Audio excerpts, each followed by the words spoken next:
వాక్యమే నన్ను బ్రతికించెను, బాధలలో నెమ్మదినిచ్చెను. అనుదిన ఆత్మీయమన్న కార్యక్రమానికి మీ అందరినీ ప్రేమపూర్వకంగా ఆహ్వానిస్తూ ఉన్నాం. ఈ దినము ఆంధ్ర క్రైస్తవ కీర్తనల పుస్తకం నుంచి 171 పాట పాడుకుందాం. యేసు నన్ను ప్రేమించినావు, పాపినైనా నన్ను ప్రేమించినావు, నన్ను ప్రేమింప మానవ రూప మేతి దానముగా జీవము సిల్వాపై నిచ్చి కన్నదలిదాండ్రులా యన్నదాముల ప్రేమ కన్నా మించిన ప్రేమతో యేసు నన్ను ప్రేమించినావు, పాపినైనా నన్ను ప్రేమించినావు. నా వంటి నరుడొకడు నన్ను ప్రేమించిన నా వలన ఫలమున్గోరు. ఆహా నీ వంటి పుణ్యునికి నా వంటి పాపితో కేవలం వేమీ లేక యేసు నన్ను ప్రేమించినావు, పాపినైనా నన్ను ప్రేమించినావు.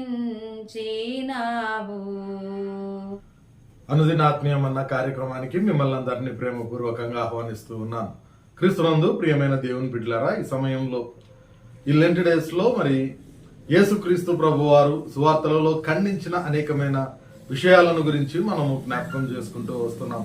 ఇప్పటి వరకు 5 దినాలు 5 అంశాలను మనం జ్ఞాపకం చేసుకున్నాం. ఈ 6వ రోజు మనము జ్ఞాపకం చేసుకునేది మత్తయి సువార్త 24వ అధ్యాయము 11వ వచనంలో మనం చూస్తే, అనేకులైన అబద్ధ ప్రవక్తలు వచ్చి పలువురిని మోసపరిచెదరు.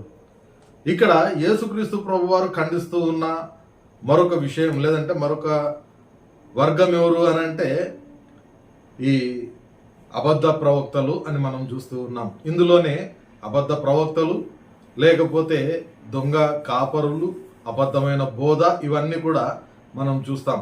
మనము ప్రత్యేకంగా ఈ 24వ అధ్యాయంలో మనం చూస్తే 3వ వచనంలో యేసుక్రీస్తు ప్రభువారు ఒలీవల కొండ మీద కూర్చుని ఉన్నప్పుడు శిష్యులు ఆయన యుద్ధకు ఏకాంతంగా వచ్చి, ఇవి ఎప్పుడు జరుగును? నీ రాకడ ఈ యుగ సమాప్తికి సూచనలేవి మాతో చెప్పుమని యేసుక్రీస్తును అడిగినప్పుడు యేసుక్రీస్తు మాట్లాడుతూ చివరి సమయాల్లో జరగబోయే విషయాలను గురించి ఆయన చెప్తూ ఉన్నాడు. కాబట్టి ఆయన చెప్తూ ఉన్న ఈ మాటల్లో మనం జ్ఞాపకం చేసుకుంటే కొన్ని విషయాలు ఆయన చెప్తూ ఉన్నాడు. ఏమని చెప్తూ ఉన్నాడంటే 4వ వచనంలో మనం చూస్తాం కదా, ఎవడును మిమ్మల్ని మోసపరుచుకోనకుండా చూసుకొనడి, అనేకులు నా పేరిట వచ్చి నేనే క్రీస్తునని చెప్పి పలువురిని మోసపరిచెదరు. ఆయన ఈ మాటను చెప్తూ ఉన్నాడు. అంత మాత్రమే కాకుండా 6వ వచనం నుండి మనం జ్ఞాపకం చేసుకుంటే, మరియు మీరు యుద్ధములను గూర్చియు యుద్ధ సమాచారమును గూర్చియు వినబోదురు, మీరు కలవరపడకుండా చూచుకొనడి, ఇవి జరగవలసి ఉన్నది గాని అంతము వెంటనే రాదు. జనము మీదికి జనము లేచును, రాజ్యము మీదికి రాజ్యము లేచును, అక్కడక్కడ కరువులు భూకంపములు కలుగును, అవన్నీ వేదనలకు ప్రారంభము.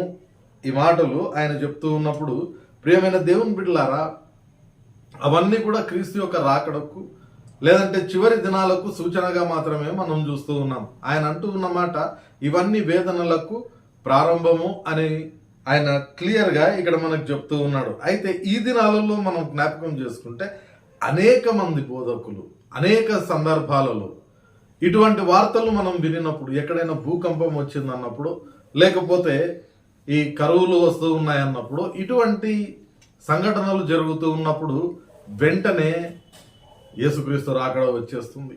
చివరి దినాల్లో మనం ఉన్నాం. నిజమే, చివరి దినాల్లోనే ఉండొచ్చు, కానీ అంతం వెంటనే రాదు, ఇవి ప్రారంభమే అని యేసుక్రీస్తు ఇక్కడ చెప్తూ ఉంటే కాదు కాదు ఇప్పుడే వచ్చేసింది అనే కాన్సెప్ట్లో అనేక మంది బోధకులు చెప్పడానికి ప్రయత్నం చేస్తూ జనాన్ని తప్పుదోవ పట్టించడానికి ప్రయత్నం చేస్తూ ఉంటారు. కాబట్టి యేసుక్రీస్తు ప్రభు వారు చెప్తూ ఉన్న మాట 4వ వచనంలో 5వ వచనంలో 2 సార్లు ఆయన జ్ఞాపకం చేసే మాట ఏంటంటే, ఎవడును మిమ్మును మోసపరచుకొనకుండా చూచుకొనుడి అనే మాట అంటున్నాడు. అనేకులు నా పేరిట వచ్చి నేనే క్రీస్తునని చెప్పి పలువురిని మోసపరచెదరు అనే మాట ఆయన చెప్తూ ఉన్నాడు. కాబట్టి ప్రియమైన దేవుని బిడ్డలారా, మనము ఇంకొకరి వాక్యం వింటూ ఉన్నప్పుడు నిజంగా దేవుని యొక్క వాక్యమునకు వారి బోధ అనుగుణంగా ఉందా లేదా అని ఖచ్చితంగా మనం చూడవలసిన వాళ్ళమై ఉన్నాం. ఈ దినాల్లో ఆ విధంగా చూచేవారు చాలా తగ్గిపోతా ఉన్నారు. అంత మాత్రమే కాకుండా వాళ్ళు ఏం చేస్తారు అని మనం జ్ఞాపకం చేసుకుంటే, వాళ్ళు ప్రజలను తప్పుదారి పట్టిస్తూ ఉన్నట్లుగా మనం చూస్తూ ఉన్నాం.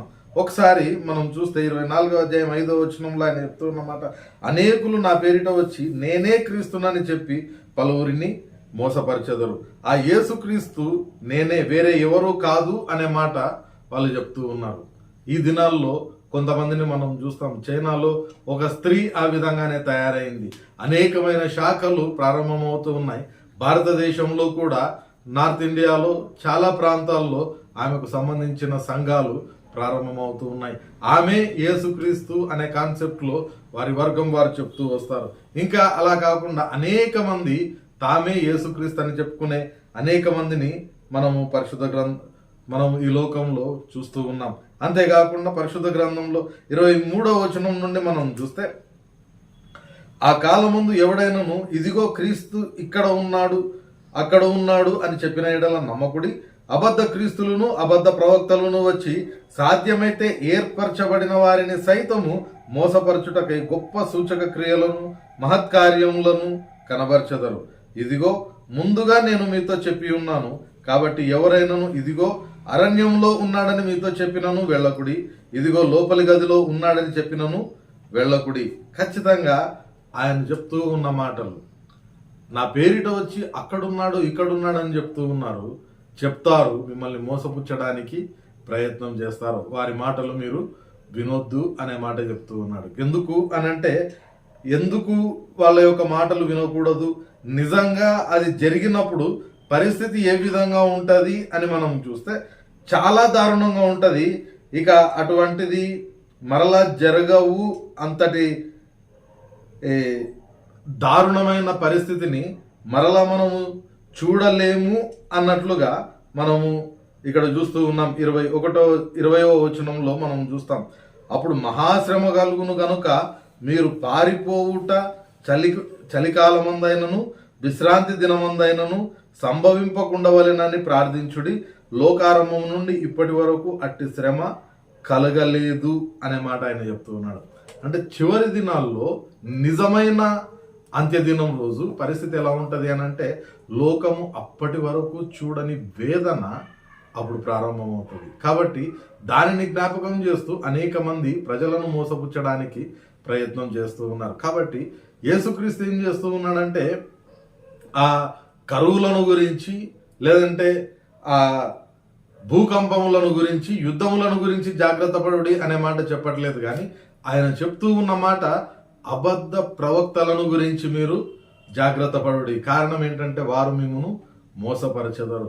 ఇంకను వారిని గురించి ఆయన మాట్లాడిన కొన్ని మాటలు మనం జ్ఞాపకం చేసుకుంటే, ఇర్మియా గ్రంథంలో మనం చూస్తాం. 14వ అధ్యాయము ఇర్మియా గ్రంథము 14వ అధ్యాయం 14వ వచనంలో మనం చూస్తే ఆయన చెప్తూ ఉన్న మాట, యెహోవా నాతో ఇట్లా, నేను ప్రవక్తలు నా నామమును బట్టి అబద్ధములు ప్రకటించుచున్నారు. నేను వారిని పంపలేదు, వారికి ఆజ్ఞ ఇయ్యలేదు, వారితో మాట్లాడలేదు. వారు అసత్య దర్శనమును శకునమును మాయాతంత్రములను తమ హృదయమున పుట్టిన వంచనను ప్రకటన చేయుచున్నారు అనే మాట చెప్తూ ఉన్నారు. కాబట్టి ఆయన పేరిట వచ్చే వాళ్ళు చేసేది ఏంటంటే, దేవుని నుండి పంపబడలేదు కానీ దర్శనాలు చూశామని చెప్పుకుంటూ ఉన్నారు. తమ హృదయంలో ఏది అనిపిస్తే వాళ్ళు దేవుని పేరును ఉపయోగించుకొని చెప్పడానికి ప్రయత్నం చేస్తూ ఉన్నారు. అటువంటి కాపరుల పరిస్థితి ఏంటి అని మనం చూస్తే 23వ అధ్యాయము 32వ వచనంలో మనం చూస్తాం కదా. ఆయన అంటూ ఉన్నమాట 23వ అధ్యాయము 32వ వచనంలో, మాయా స్వప్నములను ప్రకటించి వాటిని చెప్పుచు అబద్ధముల చేతను మాయా ప్రగల్భాల చేతను నా ప్రజలను దారి తొలగించు వారికి నేను విరోధినై ఉన్నాను. ఇదే యెహోవా వాక్కు. నేను వారిని పంపలేదు, వారికి ఆజ్ఞ ఇయ్యలేదు. వారు ఈ జనులకు ఏమాత్రమును ప్రయోజనకారులు కారు. ఇదే యెహోవా వాక్కు. ఈ విధంగా అబద్ధ బోధకులు ఎవరైతే చెప్తూ ఉన్నారో వారు ప్రజలకు ఏమాత్రం కూడా ప్రయోజకులు కారు. ఆ విషయం వారికి కూడా తెలుసు. కానీ ఇహలోకంగా తమ యొక్క గౌరవాన్ని పెంచుకోవడానికి, ఆర్థికంగా తాము స్థిమితపడడానికి దేవుని పేరును ఉపయోగించుకుంటూ ఉన్నారు. కాబట్టి యెహెజ్కేలు గ్రంథంలో మనం చూస్తాం కదా, 34వ అధ్యాయం, యెహెజ్కేలు గ్రంథము 34వ అధ్యాయంలో మనం చూస్తే అక్కడ చెడ్డ కాపరులను గురించి చెప్తాడు. యేసుక్రీస్తు ప్రభువారేమో నేను గొర్రెలకు మంచి కాపరినని యోహాను సువార్తలో చెప్తే, ఇక్కడ 34వ అధ్యాయం యెహెజ్కేలు గ్రంథంలో చెడ్డ కాపరులను గురించి మనం చూస్తాం. అక్కడ ఆ ప్రవక్త చెప్తూ ఉన్న మాట, దేవుడు వాళ్ళకి చెప్తూ ఉన్న మాట, నా గొర్రెలకు ఒక బాధ్యత కలిగి వెతకవలసిన వారు, బాధ్యత కలిగి వాటిని మేపవలసిన వారు అది చేయకుండా తమ యొక్క ప్రయోజనం కొరకు వాటిని చూస్తూ ఉన్నారు. ఆకలేసినప్పుడు అదే మందలో నుండి ఒక దానిని తీసుకొని తింటూ ఉన్నారు. చలి వేసినప్పుడు వాటిని చంపి దాని బొచ్చు కప్పుకుంటూ ఉన్నారు. ఈ విధంగా చేస్తూ ఉన్నారు అనే మాట చెప్తూ ఉన్నాడు. నిజమైన కాపరి, మంచి కాపరి గొర్రెల కొరకు తన ప్రాణాన్ని పెడతాడు.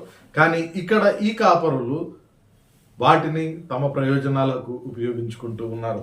కాబట్టి ఆయన చెప్తూ ఉన్న మాట 34వ అధ్యాయము 8వ వచనంలో మనం జ్ఞాపకం చేసుకుంటే దేవుడు మాట్లాడుతూ చెప్తూ ఉన్న మాట, కాపరులు లేకుండా నా గొర్రెలు దోపుడు సొమ్ము సకల అడవి మృగములకు ఆహారమాయను. కాపరులు నా గొర్రెలను విచారింపరు, తమ కడుపు మాత్రమే నింపుకొందురు గాని గొర్రెలను మేపరు. ఇదే ప్రభువు యెహోవా వాక్కు. కాబట్టి కాపరులారా నా మాట వినుడి. ప్రభువు అయిన యెహోవా సెలవిచ్చినదేమనగా, నా జీవము తోడు నేను ఆ కాపరులకు విరోధినైతిని. ఖచ్చితంగా ఇక్కడ దేవుడు చెప్తూ ఉన్నమాట. ఈ అబద్ధ బోధకులందరూ కూడా వారు చెప్తూ ఉన్న ఆ యొక్క వాక్యమును బట్టి, వారు వాక్యమును తమకు అనుకూలంగా మలుచుకొని వక్రీకరించి వారు చెప్తూ ఉన్న ఆ బోధను బట్టి ప్రజలు అనేక మంది దేవుని నుండి పక్కకు తొలగిపోతూ ఉన్నారు. ఆ విధంగా దేవుని నుండి ప్రజలను మిస్లీడ్ చేసే ఈ తప్పుడు కాపరులు కావచ్చు, లేకపోతే ప్రవక్తలు కావచ్చు, వారందరూ కూడా దేవుని దృష్టిలో నేరస్తులుగా ఉంటూ ఉన్నారు. కాబట్టి దేవుడు చెప్తూ ఉన్న మాట, నేను వారందరికీ విరోధినైతిని అనే మాట ఆయన చెప్తూ ఉన్నాడు. వారు ఆ విధంగా చేయడం వలన ఈ ప్రజలు సరి అయిన వాక్య జ్ఞానము లేక వారు చెప్పింది మాత్రమే విని దేవుని నుండి తప్పిపోవడం వలన వారు ఏమైపోతూ ఉన్నారో ఇక్కడ మనం చూస్తూ ఉన్నాం. అడవిలోని దోపుడు సొమ్మై, నా గొర్రెలు దోపుడు సొమ్మై సకలమైన అడవి మృగములకు ఆహారం అవుతారు. కాబట్టి అనేక మందికి, లేదంటే మనల్ని మనము ఒక రకంగా వాక్య జ్ఞానము లేక ఆ వాక్యమును ఒకవేళ మనము ధ్యానించి దాని మీద పట్టు లేక ఒకవేళ ఆ అబద్ధ బోధకుల యొక్క మాటను బట్టి దేవునికి దూరం అయిపోతే మన యొక్క పరిస్థితి ఏ విధంగా ఉంటుందంటే సకలమైన అడవి మృగములకు ఆహారం అవుతూ ఉంటాం. అంటే మన జీవితాన్ని మనము సొంతంగా నాశనం చేసుకునే వాళ్ళుగా మనం ఉంటాం. కాబట్టి మనల్ని మనము జాగ్రత్త పడమని దేవుడు చెప్తూ ఉన్నాడు. ఆ అబద్ధ బోధకులను యేసుక్రీస్తు ఖండిస్తూ ఉన్నాడు. కాబట్టి వినిన ప్రతి వాక్యమును మనము నమ్మక, వినిన వాక్యము నిజంగా దేవుని వాక్యమునకు అనుగుణంగా ఉందా లేదా అని మనము ఆలోచన చేస్తూ, విచారణ చేస్తూ, ప్రార్థనా పూర్వకంగా అది సరి అయిన వాక్యమేనా కాదా అని దాని యొక్క విశ్వాస్యతను మనము జ్ఞాపకం చేసుకొని దానిని అలవర్చుకోవడానికి ప్రయత్నం చేద్దాం. యేసుక్రీస్తు ఖండించిన ఆ అబద్ధ ప్రవక్తలు, అబద్ధ బోధకులు ఎవరైతే ఉన్నారో వారందరినీ కూడా దేవుడే తీర్పు తీరుస్తాడు. వారు దేవునికి లెక్క అప్పచెప్పుకోవాల్సి ఉంటుంది. కాబట్టి మన జీవితాల్లో అనేక మంది బోధకులు అని చెప్పుకుంటూ వస్తూ ఉన్న వాళ్ళు ఉన్నారు. వాళ్ళనందరినీ కూడా నమ్మడం మానేసి దేవుని వాక్యాన్ని మాత్రమే మనం చదివి దేవుని వాక్యంలో స్థిరపడడానికి ప్రయత్నం చేద్దాం. పరిశుద్ధాత్మ దేవుడు సహాయం దయచేయునుగాక. ప్రార్థన చేసుకుందాం. పరిశుద్ధుడైన దేవా, ప్రేమ గల మా తండ్రి, అంత్య దినాల్లో అనేకులు నా పేరిట వచ్చి మిమ్మల్ని మోసపుచ్చెదరు, జాగ్రత్త పడుడని నీ వాక్యంలో సెలవిచ్చిన మాటను నేటి దినాన్ని మేము జ్ఞాపకం చేసుకుంటూ ఉన్నాం. నీవు ఖండించిన నీవు వ్యతిరేకించిన ప్రభువా అబద్ధ బోధకులను అబద్ధ ప్రవక్తలను ప్రభువా మేము నమ్మక నీ వాక్యంలో ప్రభువా మమ్మల్ని మేము స్థిరపరచుకొని నీ వాక్య ప్రకారం జీవించు కృపను మాకు దయచేయమని వేడుకుంటూ ఏ విధంగానూ అబద్ధ బోధకుల చేతిలో వారి మాటల ద్వారా మేము మోసపుచ్చబడకుండా ఉన్నట్లు నీ కార్యంలోనూ మా జీవితాల్లో జరిగించమని వేడుకుంటూ ఉన్నాం.